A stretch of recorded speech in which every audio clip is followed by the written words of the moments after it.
Bismillah, Bismillah, cek satu. Mikna. Bismillah.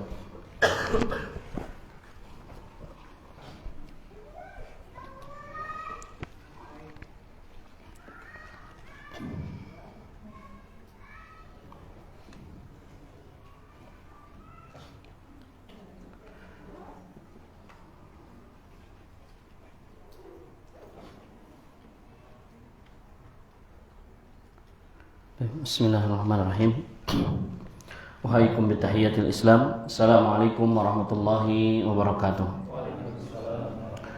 Innal hamdalillah nahmaduhu wa nasta'inuhu wa nastaghfiruh wa na'udzu billahi min shururi anfusina wa min sayyiati a'malina. May yahdihillahu fala mudilla lahu wa may yudlil fala tajida lahu waliyyan mursyida.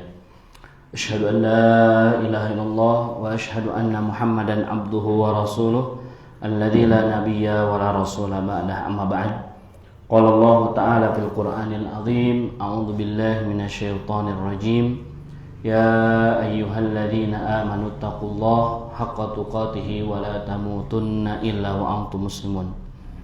Wa qala aidan, ya ayyuhalladzina amanu taqullaha wa qulu qawlan sadida yuslih lakum a'malakum wa yaghfir lakum dhunubakum wa may yuti'illaha wa rasulahu faqad faza fawzan 'azima, amma ba'd. Fa inna asdaqal hadithi kitabullah wa khairal hadi Muhammadin sallallahu alaihi wasallam wa syarrul umuri muhdatsatuha wa kullu muhdatsatin bid-din bid'ah wa kullu bid'atin dhalalah wa kullu dhalalatin finnar. Ikhwanul kiram rahimakumullah, bapak-bapak dan ibu-ibu yang sama-sama mengharapkan ridha Allah Subhanahu wa taala. Alhamdulillah kita semuanya masih dipertemukan oleh Allah Subhanahu wa taala dalam kajian ilmiah kita. Insyaallah pada kesempatan ini dan di waktu yang mulia ini, mudah-mudahan Allah Subhanahu wa taala senantiasa memberikan hidayah dan inayahnya kepada kita semuanya, dan juga kita semuanya diberkahi setiap langkah kita dalam rangka menjalankan dan memperjuangkan sunnah Nabi Sallallahu Alaihi Wasallam. Ikhwanul kiram rahimakumullah, mungkin sebentar lagi tinggal menghitung hari ya. Tinggal menghitung hari. Kita berada sekarang di bulan apa, Pak? Bulan Dzulqa'dah. Yang sebentar lagi kita semuanya akan masuk ke dalam bulan Dzulhijjah. Nah, yang mana dari namanya saja, kan? Dari namanya saja sudah menggambarkan di sana terdapat sya'airullah, terdapat syiar Islam. Bahkan di bulan depan ya, ada salah satu syariat yang mana Allah Subhanahu wa taala jadikan syariat tersebut merupakan bagian dari apa, Pak? Bagian dari rukun Islam.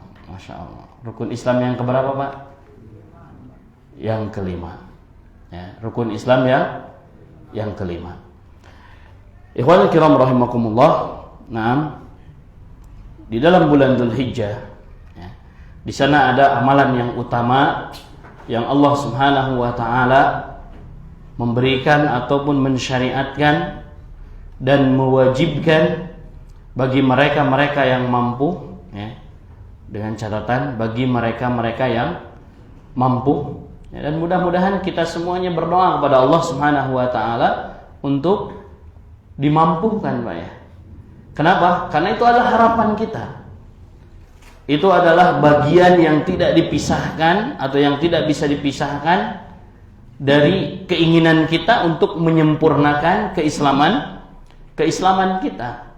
perlu kita ketahui perkara tersebut adalah al-hajj, ya, melakukan ataupun haji.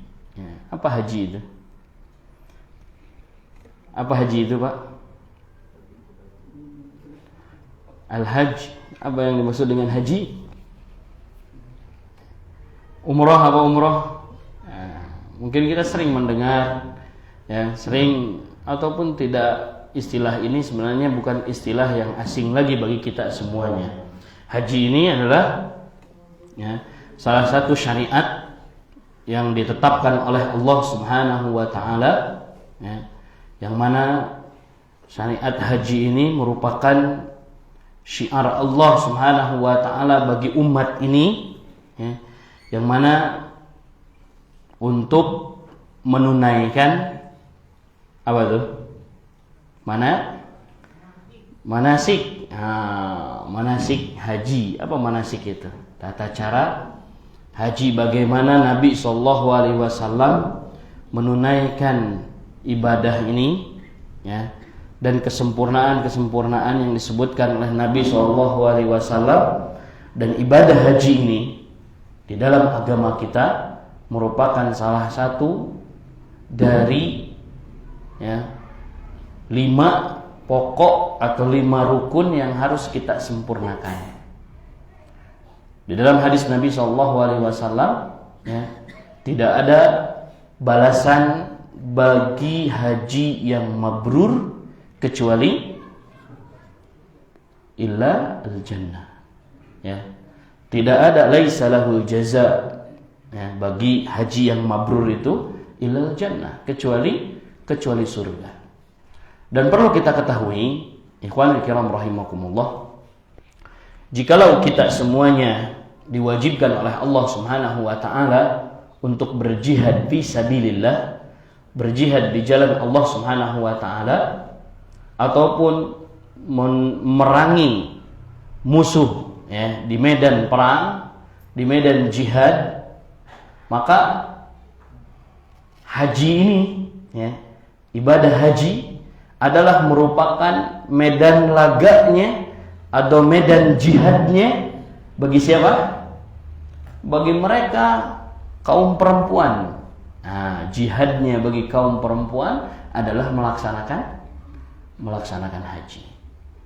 Nah, ikhwan kiram rahimakumullah, tentu di dalam bulan haji atau di dalam bulan Dzulhijjah, ya. Kenapa disebut bulan Dzulhijjah? Nah, ini sedikit kita bahas. Kenapa disebut bulan Dzulhijjah? Nah, salah satu sebabnya bulan Dzulhijjah disebut dengan bulan Dzulhijjah karena di dalam bulan tersebut terdapat pelaksanaan haji. Ya, makanya Dzulhijjah, kalimat dzu ini adalah yang menggambarkan yang memiliki, Dzulhijjah, yang memiliki haji. Maka di bulan tersebut terdapat pelaksanaan haji. Nah, ikhwan kiram rahimakumullah, tapi insyaallah kalau kita membahas tentang haji, tentu kita tidak akan menghabiskannya dalam satu kali duduk yang singkat ini, ya. Ini hanya sedikit muqaddimah saja bagi kita semuanya, bahwasanya di bulan depan nanti yang tinggal menghitung hari, bahwasanya ada di sana perintah Allah Subhanahu wa taala, syariat Allah Subhanahu wa taala yang ditetapkan li ummati Muhammad sallallahu alaihi wasallam, bagi umat Muhammad sallallahu alaihi wasallam, bagi mereka yang memiliki kemampuan, yang memiliki keleluasaan harta, ya, diwajibkan untuk menunaikan haji, ya. Baik, ikhwan kiram rahimakumullah, dan bagaimana ketika kita, ya, yang tidak memiliki keleluasaan harta, yang tidak bisa untuk mungkin di tahun ini, ya, ataupun tahun sebelumnya, kita belum bisa menyempurnakan keislaman kita dengan menunaikan syariat Allah Subhanahu wa taala atau untuk berhaji. Bagaimana? Nah, jangan sampai terlewatkan, ya. Di sini banyak pahala-pahala yang Allah Subhanahu wa taala siapkan bagi kita-kita yang tidak menunaikan haji, ya, bagi kita-kita yang belum mampu, ya, untuk melangkah kepada syariat Allah Subhanahu wa taala dan sebagai penyempurna keimanan kita, ya, keislaman kita, maka di sana terdapat sunnah-sunnah Nabi sallallahu alaihi wasallam yang sangat besar, yang sangat agung, ya, yang mana kita semuanya seyogianya, seharusnya, selayaknya kita tidak melewatkan kesempatan ini, karena kesempatan ini adalah merupakan kesempatan yang hanya satu kali dalam satu tahun melewati kita. Ya. Bulan Dzulhijjah ini hanya satu kali dalam satu tahun melewati kita, betul nggak Pak? Dzulhijjah ada 2 kali, Bu? Tidak ada, hanya setahun sekali. Nah, maka jangan sampai kita lewatkan amalan-amalan di bulan Dzulhijjah ini yang disebutkan atau yang termansus di dalam hadis Nabi SAW untuk kita semuanya, ya, untuk kita semuanya mengisi, memanfaatkan, dan kita berniat kembali bisa dipertemukan di bulan ini di tahun yang akan datang. Nah, ikhwanul kiram rahimakumullah, apa saja amalan atau sunnah-sunnah, ya, yang disebutkan oleh Nabi SAW di dalam untuk mengisi, ya, bulan Dzulhijjah yang insya Allah beberapa hari lagi kita akan memasuki bulan tersebut. Tapi sekarang tanggal berapa Pak? 29? 29 Dzulqa'dah. 30 atau 31? Insya Allah 30 ya. Tidak ada 31. Nah, kenapa tidak ada? Sangat yakin sekali. Nah, kata Nabi SAW, asyhru kada wa kada wa kada. 3 kali. Berarti berapa tuh? 30. Au asyhru kada wa kada wa kada. Kadang satu bulan itu dilipatkan satu oleh Nabi SAW. Dilipatkan satu, 29. Jadi dalam Islam, di dalam penanggalan Hijri tidak ada yang lebih dari 30. Jadi semuanya baik 29 ataupun 33, ada yang 31, ya, seperti itu. Jadi lihat bagaimana Nabi SAW, ya, memberikan taujih kepada kita semuanya sampai perkara berkaitan dengan hal-hal yang berkaitan dengan penanggalan. Nabi SAW mengabarkan kepada kita semuanya. Dan ini adalah bukti bahwasanya Islam itu adalah agama yang apa? Agama yang sempurna. Kemudian agama yang mudah, ya, mudah untuk penentuan tanggal dan mengetahui segala sesuatunya. Kita tidak perlu capek-capek. Kita tinggal lihat klarifikasi perkataan Nabi SAW, kemudian tinggal diikuti, itu saja. Ya Pak ya, segala sesuatu ada.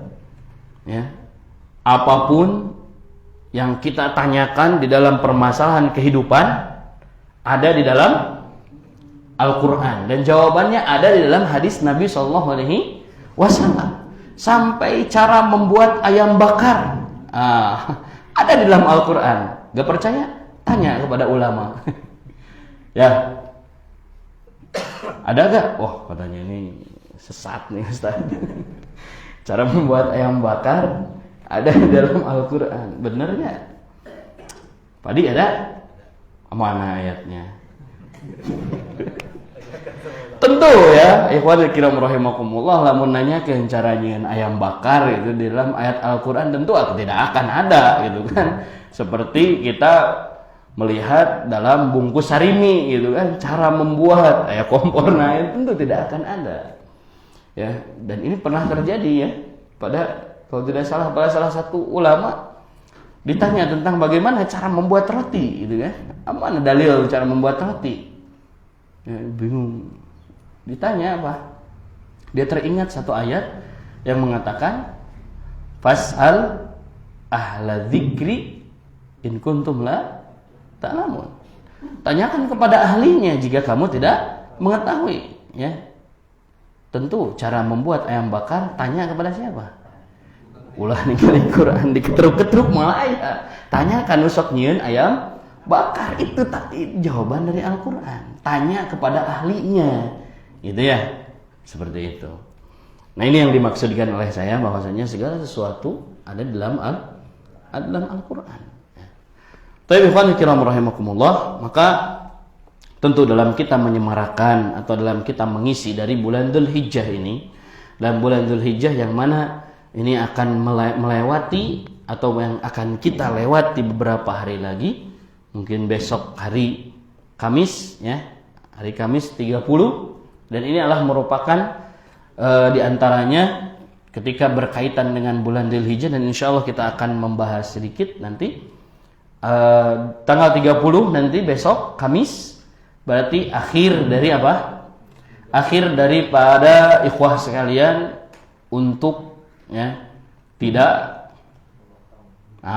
gitu. Kalau yang mau memotong kuku atau apa gitu kan, dikira panjang dan tidak pantas, mungkin sekarang sebelum Dzulhijjah. Karena setelah tanggal 1 nanti di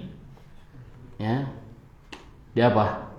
Dilarang bagi orang yang hendak berniat kurban, ya, berniat kurban untuk mengambil sesuatu dari rambutnya, semua rambut yang ada dalam tubuhnya, kemudian semua kuku-kuku, ya, kuku kaki, kuku tangan, dan yang lainnya, bulu apa lagi? Bulu-bulu yang ada dalam tubuh kita, rambut, kemudian ketiak, kumis, jenggot, juga jenggot. Ya, jenggot ketika apa? Ketika sudah melampaui batas, ya. Ini sebagaimana yang dilakukan oleh Ibnu Umar, ya. Karena Ibnu Umar jika jenggotnya sudah melewati maka merapihkannya. Boleh untuk merapihkannya. Jangan sampai jenggot kita seperti apa? Sigeun sieunan. Tapi gitu kan, itu bagus juga. Dirapihkan. Tapi bukan dalam rangka ya memotong ataupun istilahnya apalagi dalam rangka membersihkan. Ya, tentu itu sesuatu yang menyelisihi terhadap sunnah Nabi SAW. Jadi silakan kepada ikhwah sekalian yang hendak berniat berkurban, batasannya adalah besok ya. Karena tanggal insyaallah hari Jumat ya. Hari Jumat sudah memasuki tanggal 1. Insyaallah sepakat ya, tanggal 1 tidak ada sidang isbat. Nah, di sini uniknya ya. Ketika tanggal Idul Adha ini Masya Allah sepakat. Bismillah, tidak seperti penentuan satu Syawal. Kenapa seperti itu ya? Nah, ini sudah terjadi pada zaman Nabi SAW. Terdapat perbedaan pendapat ya. Seperti itu. Tapi ikhwan kiram rahimakumullah, apa saja ya amalan-amalan yang bisa diamalkan oleh kita semuanya atau oleh kaum muslimin yang tentu tadi kenapa kita membahas tentang sesuatu yang sangat urgen, syariat Allah Subhanahu wa taala di bulan Dzulhijjah, karena tidak ada amalan yang paling utama di bulan Dzulhijjah kecuali apa? Ya kecuali melaksanakan ibadah haji ya. Ibadah haji adalah mutlak. Itu adalah amalan yang ataupun merupakan sebuah kewajiban itu. Kewajiban bagi kita semuanya yang telah mampu untuk melaksanakan ibadah haji. Nah, itu tidak ada pertentangan lagi. Ya, jika kita semuanya sudah mampu, maka amalan itu yang harus kita utamakan. Ya. Nah, bagi kita, ya, bagi kaum muslimin yang kita semuanya tidak memiliki kemampuan ataupun belum dimampukan oleh Allah Subhanahu wa taala. Nah, ini kesempatan bagi kita semuanya, ya. Amalan-amalan apa saja yang baik yang harus kita lakukan sebagaimana yang akan dibahas ataupun sebagaimana taujih petunjuk dari Nabi SAW. Ini sangat banyak sekali ya. Secara umum Di antaranya adalah jika kita masuk tanggal 1 sampai 9 Dzulhijjah, di sana terdapat amalan-amalan yang dianjurkan oleh Nabi SAW, ya, dan tidak dibatasi sebenarnya. Semua amal soleh, ya, semua amal soleh yang dilakukan pada tanggal tersebut itu adalah merupakan amalan yang utama. Siamnya, qiyamnya, zikirnya, tilawahnya merupakan amalan yang utama. Ini secara umum dulu ya. Kemudian ya nanti 1 sampai 10 itu secara umum. 1 sampai 10 Dzulhijjah tidak ada taktid, tidak ada amalan yang dikhususkan. Ya. Nanti kita insya Allah akan membahas salah satu hadis yang disebutkan oleh Nabi SAW yang menyebutkan tentang keutamaan beramal soleh di tanggal atau di 10 hari pertama di bulan Dzulhijjah, ya, dan keutamaannya. Nah, kemudian nanti akan ada yang lebih dikhususkan lagi. Dari 10 hari itu ada hari yang mana, ya, bagi kita semuanya yang tidak berhaji, ya. Kalau bagi mereka yang berhaji tentu ini adalah momen yang paling berharga, ya. Momen yang paling berharga, penyempurnaan keislaman, penyempurnaan keimanan, dan melihat bagaimana tanda-tanda Allah Subhanahu wa taala ketika berkumpul di sana, ya. Dan banyak syariat-syariat atau ketentuan-ketentuan bagi mereka yang berhaji. Ketika mereka berada di Padang Arafah, tanggal berapa, Pak? Tanggal 9. Jadi haji teh mimitianna tanggal sabaraha? Tanggal 8. Oh. Berarti tanggal 9 saja ya. Haji mulainya tanggal berapa, Pak? Ada yang sudah berhaji di sini? Sebenarnya kalau bertanya saya pun menjelaskan ini, ya, kurang tepat. Kenapa? Karena saya belum berhaji.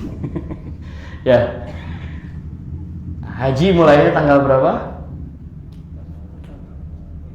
Tanggal 1 Dzulhijjah.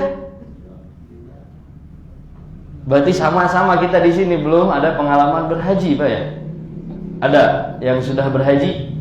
Haji mulai tanggal berapa nih? Mulai geraknya kita memakai pakaian atau mulai berihram. Tanggal berapa tuh? Nah, berarti ini kepada panitia pantasan can haji merenannya arurang teh. Lantaran ilmu haji nah, oke. Belum tahu. Nah, ini ya, wajib nih bagi setiap orang yang sudah berniat ingin berhaji, maka ilmu untuk, ya, melaksanakan haji ini sudah molotok di kepala. Jangan sampai sudah datang di sana haji teh kumaha. Nah, setiap membimbing di awal, gitu kan? Betul nggak, Pak? Nah, ini kekurangan kita. Ya, salah satu kekurangan kita yang harus dipersiapkan, yang merupakan haji itu, ya, memang haji itu wajib, tapi yang lebih wajib lagi adalah ilmu tentang haji tersebut. Ya, mungkin saja ini belum dipanggil oleh Allah Subhanahu wa taala karena kita belum paham terhadap ilmu hajinya. Jadi kok Allah tak angkehela can paham. Karunya mahal-mahal ke Saudi itunya haji, tapi datang kali itu pulang kan bingung. Nah, ini ya. Ya, ini koreksian bagi kita semuanya, ya, termasuk anak pribadi di sini harus belajar tentang fikih haji. Penting ini. Meskipun kita tidak berhaji, tapi kalau sudah ada ilmunya mah gitunya, mudah-mudahan itu Raja Salman itu mungkin sebelum ini, ya, sebelum beliau lengser keingetan Kang Aula, wah ya Kang Aula di Ciawe undang. Oh, kan itu jalur undangan luar biasa, ya. Jadi haji haji jalur undangan gitu kan. Nah, menjadi tamu yang spesial itu masuk Ka'bah juga gak perlu apa? Gak perlu bayar gitu ya, gak perlu mahal pakai haji puroda, ya. Jadi kalau jalur undangan itu luar biasa tuh. Jadi antum seperti raja, nanti diantar ke Ka'bah. Nah, itu ya pentingnya bagi kita semuanya untuk melengkapi khazanah keislaman kita, terutama di dalam ini poin yang penting. Ya, momennya kita dalam bab haji. Ini harus kita paham. Jadi haji itu dimulai dari ada hari tarwiyah, Pak. Hari tarwiyah itu tanggal berapa? Tanggal 8 gitu ya. Jadi tanggal 8. Jadi nanti orang-orang yang berhaji di Indonesia itu berdatang ke sana sebelumnya itu tidak langsung haji ya. Menunggu dulu. Menunggu kepada waktu yang telah ditetapkan oleh syariat. Ya. Seperti itu. Insya Allah kita bahas dalam bab haji ya. Nah, karena sekarang mungkin tidak akan cukup. Nah, tadi ada dari tanggal 1 sampai tanggal 10 itu ada waktu yang Masya Allah itu disiapkan untuk orang-orang yang tidak bisa melaksanakan dan tidak bisa menunaikan haji. Ya, di sana ada tanggal 9 ada saum Arafah. Bahkan Allah Subhanahu wa taala ketika menyebutkan di dalam bab haji ini, ya, nanti ada hadis Nabi SAW, al-hajju Arafah. Haji itu adalah Arafah. Jadi kata Nabi SAW, al-hajju Arafah. Haji itu adalah Arafah. Apa maksudnya? Jadi intinya haji itu ada di Arafah. Ya, ya ada Arafah itu ya, padang Arafah, berkumpul. Nanti kita akan berkumpul di sana melakukan apa? Ya, melakukan wukuf di Arafah. Ya. Nah, mereka ketika berwukuf di sana, ya, berwukuf, apa yang dilakukan oleh orang-orang yang wukuf? Ya, sesuai dengan kalimat dari wukuf tersebut. Wukuf itu asal kata dari waqafa yaqifu atau waqafa yauqifu. Cicing gitu kan. Jadi datang ke Arafah itu untuk berdiam diri. Berdiam diri untuk apa? Bukan untuk selfie gitu kan. Selfie kemudian berdiam diri itu sebagaimana ayat Allah Subhanahu wa taala. Untuk apa? Nah, untuk berzikir. Nah, ya. Jadi di sana berzikir. Kata Allah Subhanahu wa taala, perbanyaklah zikir.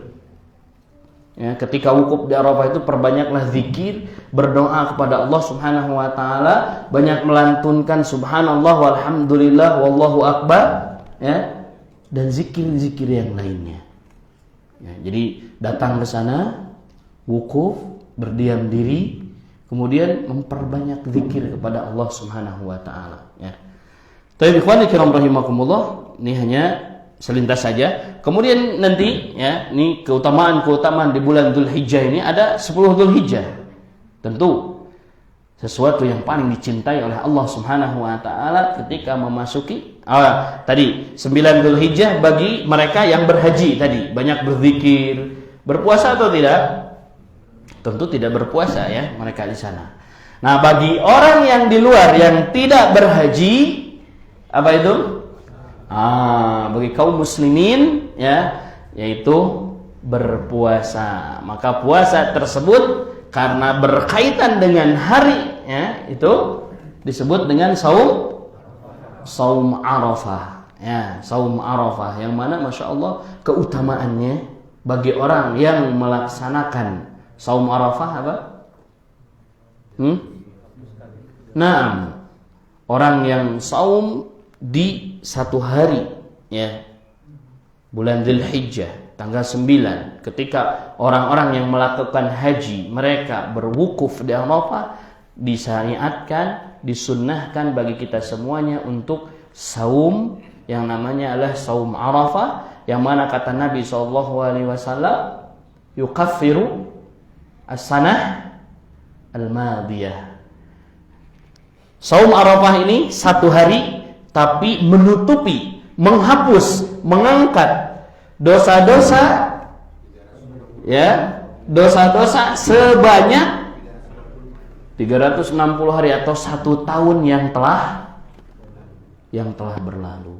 Masya Allah, lihat di dalam agama kita yang tidak memiliki kemampuan untuk melakukan haji, maka ketika satu hari saum ya, maka Allah Subhanahu wa ta'ala akan hapuskan dosa-dosa kita. Tentu kata para ulama, dosa-dosa yang mana yang Allah Subhanahu wa taala hapuskan dengan saum ini? Nah, minas sagha'irid dzunub. Dari dosa-dosa kecil selama 1 tahun yang dia perbuat. Dari yang telah lalu dihapuskan oleh Allah Subhanahu wa taala dosa-dosanya. Kenapa dosa-dosa kecil saja? Ya. Kenapa seperti itu? Ada yang tahu, Pak? Naam, Masya Allah. Mumtaz. Ini sepakat kata para ulama. Kenapa bukan dosa-dosa besar? Karena dosa-dosa besar itu tidak bisa dihapuskan kecuali dengan apa? Kecuali dengan taubat, ya. Bukan hanya dengan sekedar berpuasa. Ya, jadi dosa-dosa besar, taubat harus dengan taubat. Dihapuskannya tidak terhapus kecuali dengan taubat kepada Allah Subhanahu wa taala, yang mana di sana ada SNK. Apa SNK? Syarat dan ketentuan berlaku, Pak ya. Ya, melakukan taubat itu syarat dan ketentuan berlaku. Tidak bisa, ya Allah, misalnya sudah melakukan dosa besar, ya Allah saya bertobat, apakah cukup?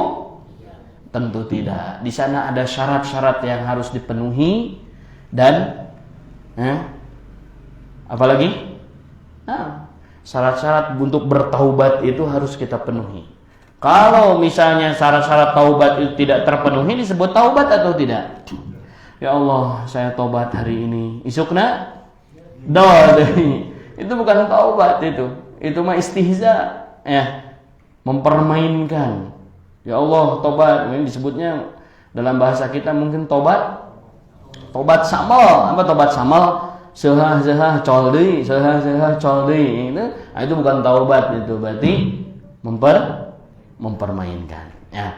Maka ikhwan kiram rahimakumullah, itu diantara dari amalan ataupun keutamaan yang ada di, tidak cukup hanya itu saja ikhwan kiram rahimakumullah. Amalan-amalan selain di tanggal 9 di Abu Arafah itu, ya, saum Arafah yang bisa menghapuskan 1 tahun dari dosa-dosa kecil kita. Nah, ingat, tanggal 10-nya Allah Subhanahu wa taala memberikan pahala bagi orang-orang yang mereka, ya, bagi yang berhaji juga ada kurban, dan bagi kita juga yang mukim, yang tidak berhaji, ada juga syariat kurban juga, ya. Syariat kurban yang mana dalam hadis Nabi SAW, ini adalah merupakan perbuatan yang paling dicintai oleh Allah Subhanahu wa taala di hari tersebut. Ya, tidak ada sesuatu yang dicintai oleh Allah Subhanahu wa taala di tanggal 10 Dzulhijjah kecuali apa? Seorang hamba mengalirkan darah dari hewan-hewan ternak mereka, yaitu berkurban. Ya. Jangan lupa nih bagi kita semuanya untuk istilahnya, memang kata para ulama, syariat kurban ini hukumnya apa? Wajib atau tidak? Wajib atau tidak? Di sini coba saya ingin mengetahui, bapak-bapak menghukumi kurban, apa wajib, sunnah, makruh, mubah? Nah, kalau ditanya hukum itu berkaitan tentang al-ahkam al-khamsah, ya, dalam agama Islam itu. Kalau berkaitan dengan hukum tidak lepas dari 5 hukum perbuatan kita itu. Ada apa? Ada wajib, sunnah, mubah, makruh, haram. Terus ya udah 5 gitu. Tidak terlepas perbuatan seorang hamba itu daripada hukumnya 5. Maka kurban ini apa? Sunnah. Oh, pantesan teu kalurban wae atuh. Ya, apa hukum kurban? Wajib bagi yang mampu. Bisa jadi. Cenderung bisa jadi. Nah, ikhwanul kiram rahimakumullah, ikhtalafal ulama fi hadzal hukum. Para ulama berbeda pendapat di dalam hukum berkurban. Yang pertama ada yang mewajibkan. Siapa yang mewajibkan? Di antaranya adalah madhab Malikiyah, ya, madhab Malikiyah dan pengikutnya. Ini mewajibkan. Ada juga yang mengatakan bahwasanya hukumnya ini wajib bagi yang mampu memiliki keluasan harta, maka wajib baginya untuk berkurban. Ada juga yang mengatakan bukan wajib yang bagi yang mampu, akan tetapi hukmuhu sunnah, hukumnya lah sunnah, ya. Hukumnya lah sunnah. Ada juga yang mengatakan sunnah saja tidak cukup, ya. Hukumnya bukan sunnah kurban itu, akan tetapi sunnah muakkadah. Sunnah muakkadah itu apa? Sunnah yang ditekankan, ya. Sunnah yang ditekankan. Jadi kalau bisa jangan sampai kita ketinggalan dari melakukan sunnah ini, ya. Kebayang kita, Ustaz ada temampuhnya, mata kita tahun ini tara kurban, nah. Saya cocok menjadi apa? Mustahik terus tiap tahun gitu kan. Jangan. Nah, suatu hari kita harus ubah tuh, ya. Tapi para ulama sepakat, ya, dalam hal ini meskipun berbeda pendapat, yang mengatakan sunnah muakkadah, yang mengatakan wajib, bahkan di sebagian para ulama ada yang mengatakan bahwasanya hukum kurban itu adalah wajib bagi orang yang mampu. Kenapa? Karena berdalil dengan hadis Nabi SAW, barang siapa yang tidak berkurban, maka janganlah dia mendekati masjid kami. Ya, lihat bagaimana ancaman Nabi SAW dalam hadis ini. Ya. Kemudian ada juga yang mewajibkan, ya, ada juga yang mewajibkan dengan berdalil apa? Ini diantaranya Malikiyah, ya, yang mengatakan hukum wajibnya kurban dari ayat Al-Quran. Qala Allah Ta'ala, surat apa? Al-Kautsar. Inna a'tayna kal kautsar fasalli li rabbika wanhar. Nah, ini pendapat Malikiyah, ya. Katanya wajib. Kenapa? Lihat ayat Al-Quran. Sudah jelas sekali. Ayat Al-Quran menjelaskan fasalli li rabbika wanhar. Maka salatlah kamu dan berkurbanlah. Kalimat fasalli li rabbika wanhar. Wanhar itu datang dengan kalimat apa? Dalam bentuk fi'il amar, perintah. Nah, sedangkan cek usul fikih kumaha tah? Kata usul fikih, wal amru yadullu alal wujub. Setiap perintah di dalam Al-Quran ketika datang secara mutlak, maka itu menunjukkan kepada sebuah kewajiban. Maka ayat tersebut fasalli li rabbika wanhar menunjukkan kepada wajibnya untuk kita berkurban. Itu satu dalil yang disebutkan. Tapi bagaimana pendapat jumhur? Ya, tadi pendapat jumhur ulama katanya tidak seperti itu. Makanya disebutkan, ya, di sini hukumnya adalah sunnah muakkadah. Nah, silahkan antum mau ambil yang mana, mau yang wajib bagi yang memiliki kemampuan, atau sunnah muakkadah. Ya, pilihannya ada di antum semuanya setelah meninjau dari dalil-dalil yang disebutkan oleh para ulama. Tapi ikhwan kiram rahimakumullah, jadi di tanggal 10-nya ada syariat untuk apa? Berkurban. Nah, tidak lupa lagi salat Idul Adha, itu sunnah juga salatnya. Bahkan Nabi SAW menyuruh untuk mengeluarkan semua penghuni rumah yang ada di rumah kaum muslimin sampai perempuannya untuk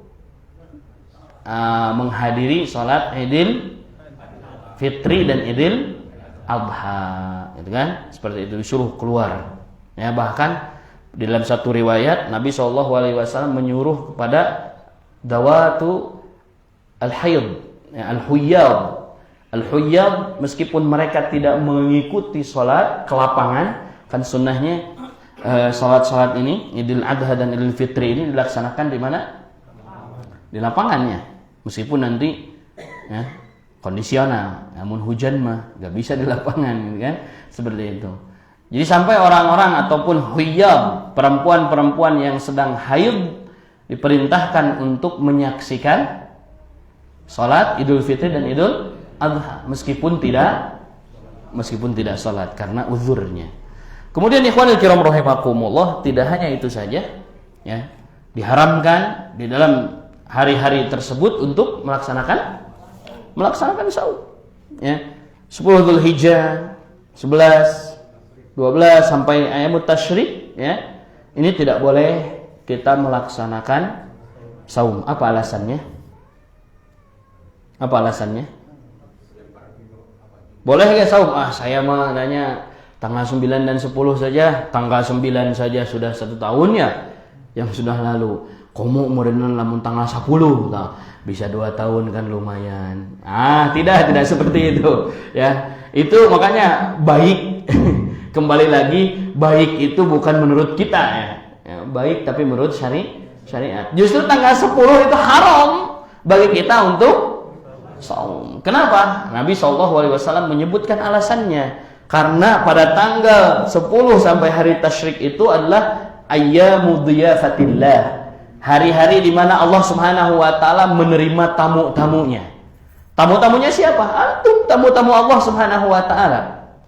Fa innaha yaumu aklin wa syurbin, kata Nabi SAW, karena hari tersebut adalah merupakan hari makan-makan dan hari minum-minum. Jadi tidak salah juga kalau hari Idul Adha itu di setiap rumah waktunya apa? Waktunya nyate, Pak, ya, dengan keluarga, dengan tetangga, undang orang yang mungkin tetangga kita tidak pernah atau belum memakan dagingnya. Undang tuh. Gak apa-apa, justru disunnahkan, merupakan, ya, kata Nabi SAW, hari tersebut adalah hari apa? Hari untuk makan dan minum, hari di mana saum diharamkan. Mumpung dititah banyak makan, tapi tetap, ya, memperhatikan apa? Hadis Nabi SAW, kulu washrabu wala tusrifu. Kena cenah ima Idul Adha cenah muncit naon Pak? Muncit atau muncit sapi gitu kan. Sekalinya teh 2 kilo kesorangan gitu kan. Kejang-kejang ke rumah sakit. Jangan. Ya, harus gimana? Harus imbangi, ya. Imbangi dengan sesuatu yang lainnya. Ya, justru di sini kita istilahnya mengimbangi antara amal kita, kemudian memberikan hak terhadap diri kita, dan memberikan sesuatu yang terbaik dari kita, gitu kan? Seperti itu. Kan pembagian dari daging kurban itu untuk apa? Gimana tuh? Sepertiga untuk kita makan, sepertiga kita untuk hadiahkan, sepertiga kita untuk sedekah kan, ini jangan lupa nih, ya. Gak apa-apa katanya, ini makan kurban saya, ya. Atau mungkin sebaliknya, mungkin di masyarakat kita sebaliknya, Pak, ya. Di masyarakat kita sebaliknya, kita menemui ketika ibadah kurban ini justru ada orang yang beranggapan bahwasanya kita tidak boleh memakan dari daging kurban kita, ya. Kenapa? Karena katanya setiap daging kurban kita atau kurban kita nanti akan kita tunggangi di hari kiamat. Lamun di opi dia juga saya tidak khurafat nanti. Ya. Tidak seperti itu. Bahkan ada di sebagian daerah itu dan dia berkurban dan dia mengharamkan dirinya untuk memakan bahkan daging kurbannya. Tentu ini tidak dibenarkannya. Tidak dibenarkan dan ini bukan sunnah Nabi SAW. Baik.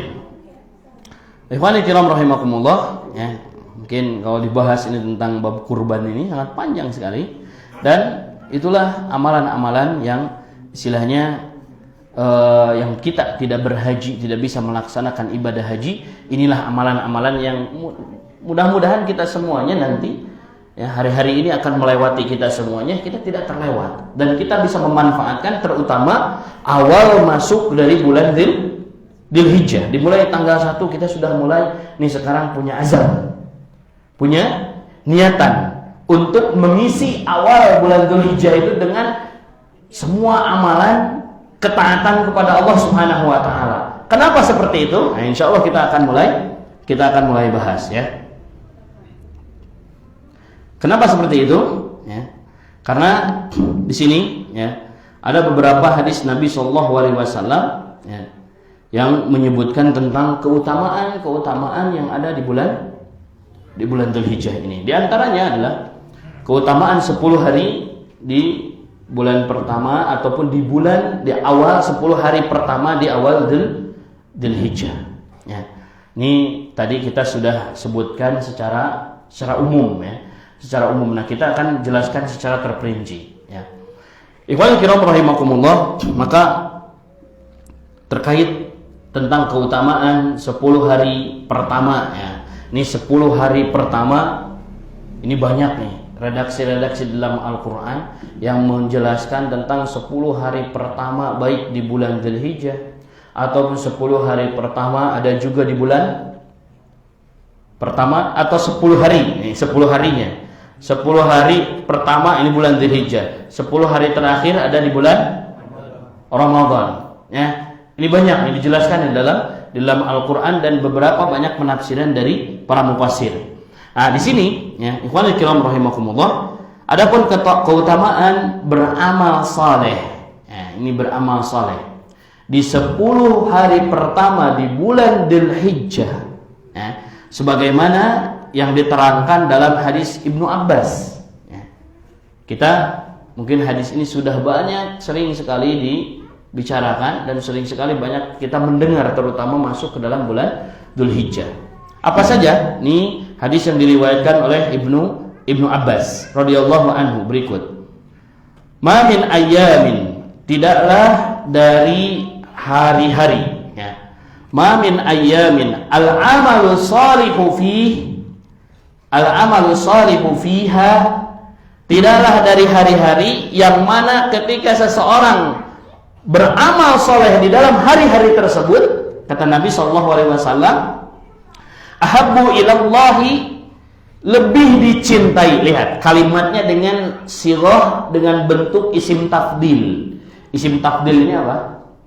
Yang menunjukkan kata yang menunjukkan mengutamakan sesuatu dari yang lainnya. Kata Allah Subhanahu wa taala, ahabbu ilallahi min hadhil ayyam, lebih dicintai oleh Allah Subhanahu wa taala dari hari-hari yang lainnya ya. Maka yang dimaksud di sini ya, kata penjelasan para ulama, yakni ayyamal ashar, maka yaitu adalah hari yang 10. Apa hari yang 10? Ya. Qalu ya Rasulullah, ini sahabat Nabi SAW mengatakan ketika Nabi SAW mengatakan hadis seperti itu. Maka sahabat Nabi SAW mengatakan, qalu ya Rasulullah walal jihad fi sabilillah. Wahai Rasulullah, ketika engkau menyebutkan di hari-hari 10 ini ya, lebih dicintai oleh Allah Subhanahu wa taala daripada hari yang lainnya, kata Nabi SAW atau kata sahabat SAW nih, senantiasa lihat bagaimana sahabat Nabi SAW senantiasa membandingkan satu amal dengan amal yang lainnya. Kenapa? Kenapa seperti ini? Di dalam beberapa ya, tempat antara muhawarah atau percakapan antara sahabat Nabi SAW dengan sahabatnya, ini sahabat Nabi terkadang ya, pertanyaan-pertanyaannya ini menggali dan memberikan faedah yang lebih kepada kita semuanya.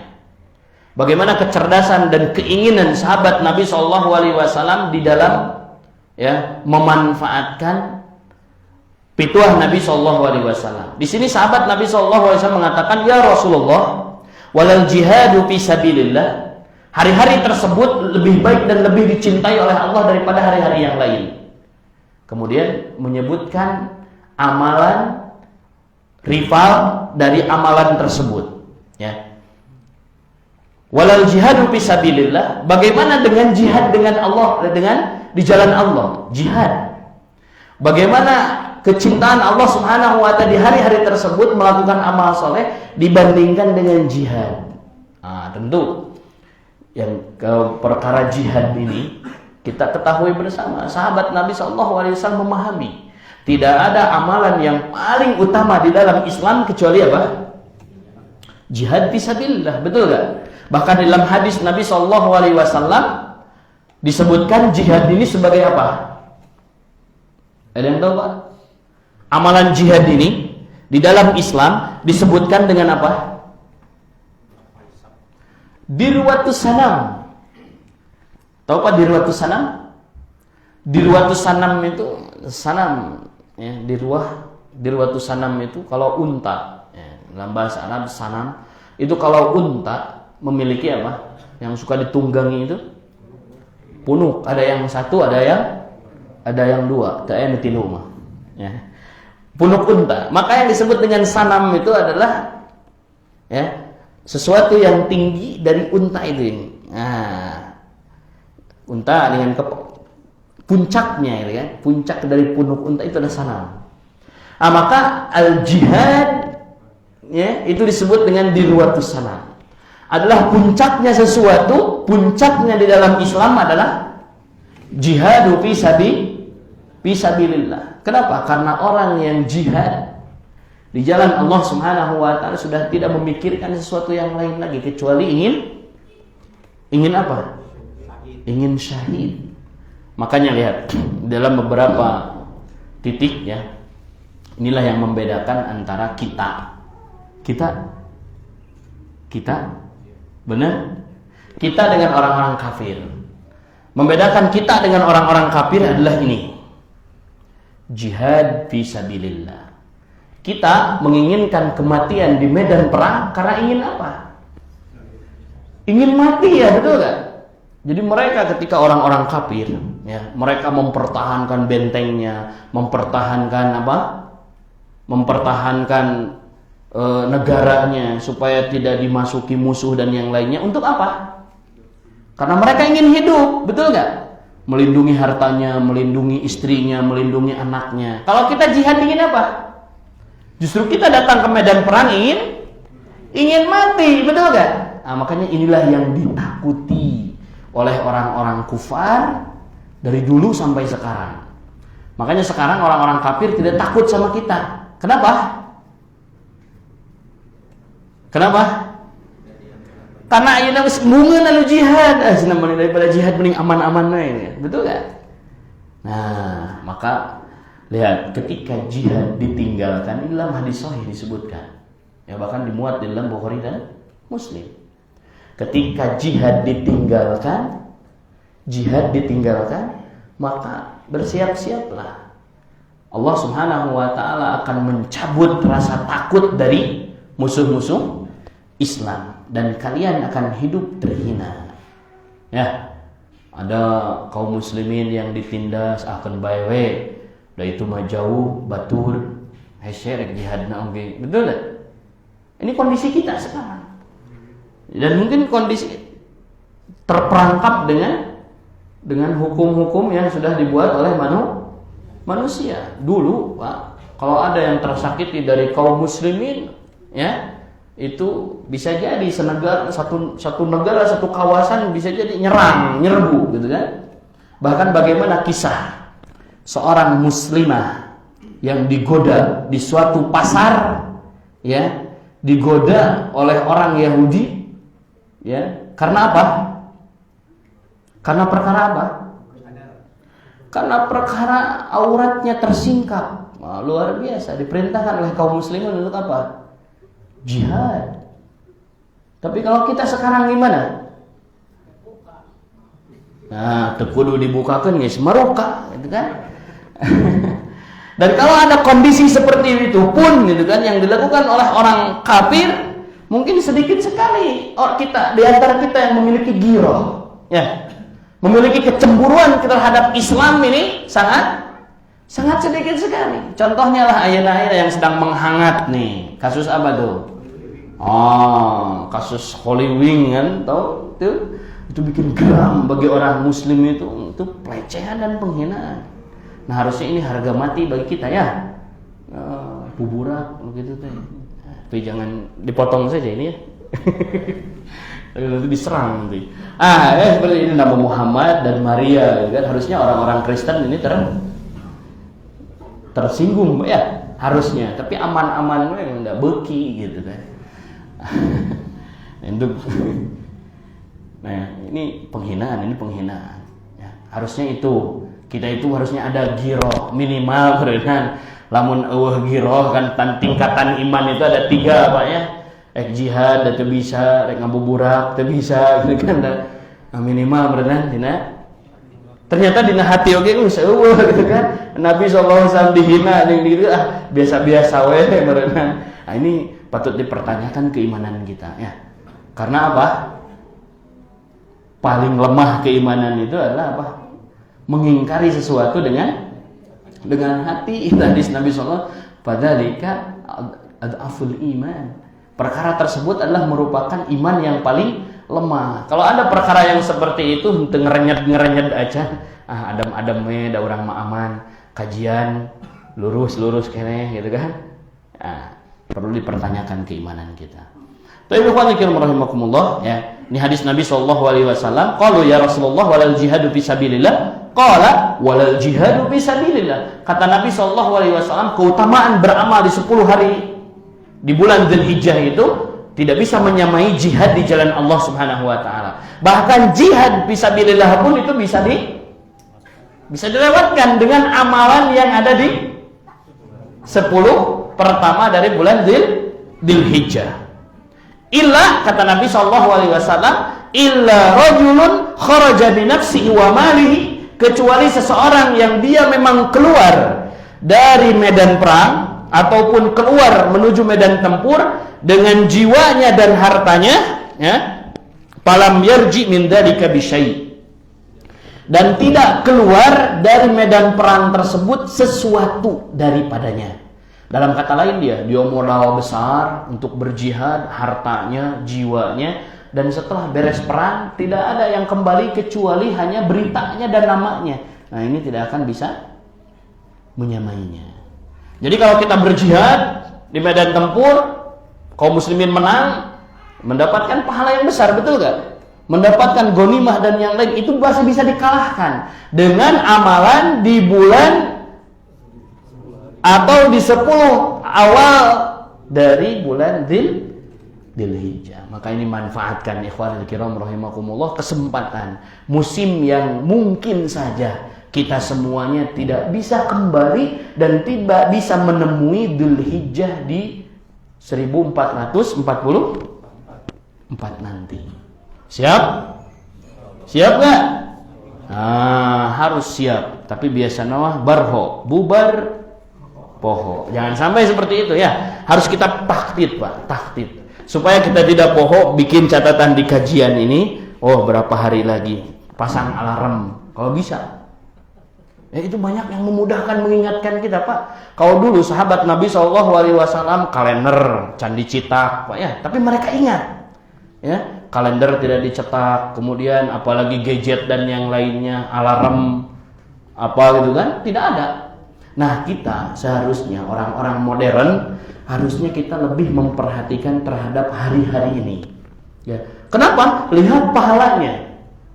Pahala dari Allah Subhanahu wa taala terhadap hari-hari ini. Ya. Pertanyaannya, Ustaz, amalan apa yang bisa mengimbangi terhadap jihad tersebut?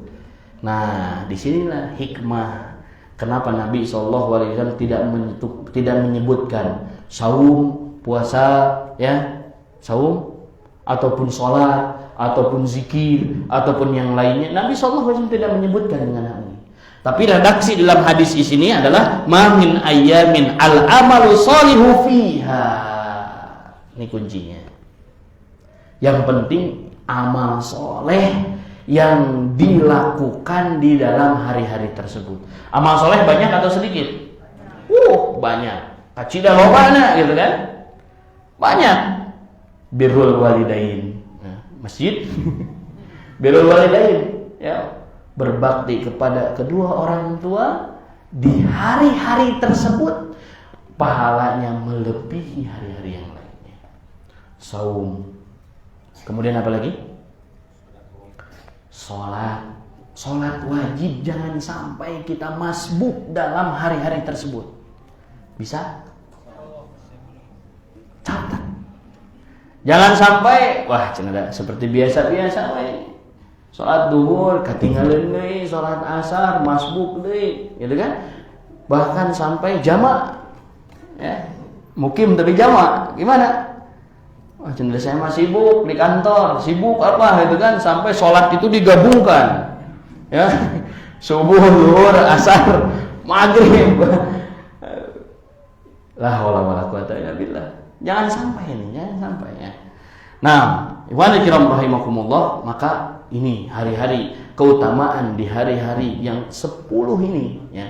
Kata para ulama mengatakan ya, di sini yang dimaksudkan dengan 10 hari yang dimaksudkan adalah di sini adalah 10 hari di awal Dzulhijjah. Sebagaimana di dalam beberapa tafsiran ya, dalilnya yang menunjukkan keutamaan 10 hari pertama Dzulhijjah adalah dalam firman Allah Subhanahu wa taala. Qala Allah taala ya dalam surat Al-Fajr, wal fajri walayalin ashr, dan demi waktu fajar ya. Lihat Allah Subhanahu wa taala bersumpah, qasam wal fajri. Awal fajri ya. Ini qasam. Qasam itu apa? Sumpah. Allah bersumpah dengan waktu subuh. Nah, ini boleh bagi Allah Subhanahu wa taala. Tapi bagi kita boleh enggak? Ketika ngomong misalnya, wah demi subuh saya tidak melakukan hal ini. Boleh enggak? Tak boleh bagi kita mah ya. Bagi kita mah enggak boleh. Ini termasuk di dalam pembahasan bab tauhid, al-qasamu ya. Kata Nabi SAW, kalaulah kamu sekalian harus bersumpah, maka apa? Falyaqsim billah. Jika kamu harus bersumpah untuk menguatkan sesuatu, maka bersumpahlah atas nama Allah saja. Jangan demi Allah, demi Rasulnya. Sehingga harus ada kalimat pada syirik ya.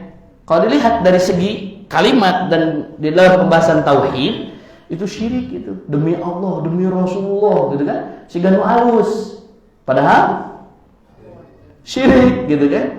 Nah, maka harus hati-hati.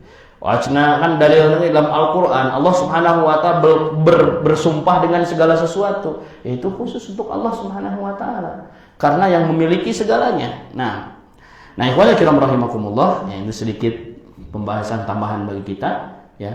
Allah Subhanahu wa taala bersumpah di sini walayalin ashr, dan demi malam-malam yang 10. Kok ini malam-malam? Kan yang disebutkannya Dzulhijjah.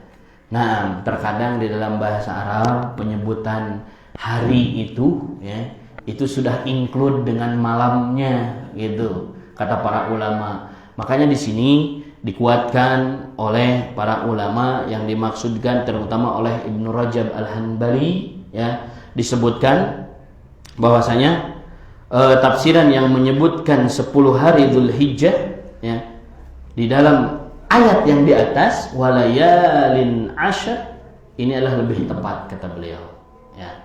Kemudian itulah yang lebih tepat, dan pendapat ini yang dipilih oleh mayoritas ulama yang menggambarkan tentang keutamaan dari bulan atau dari 10 hari pertama di bulan Dzulhijjah.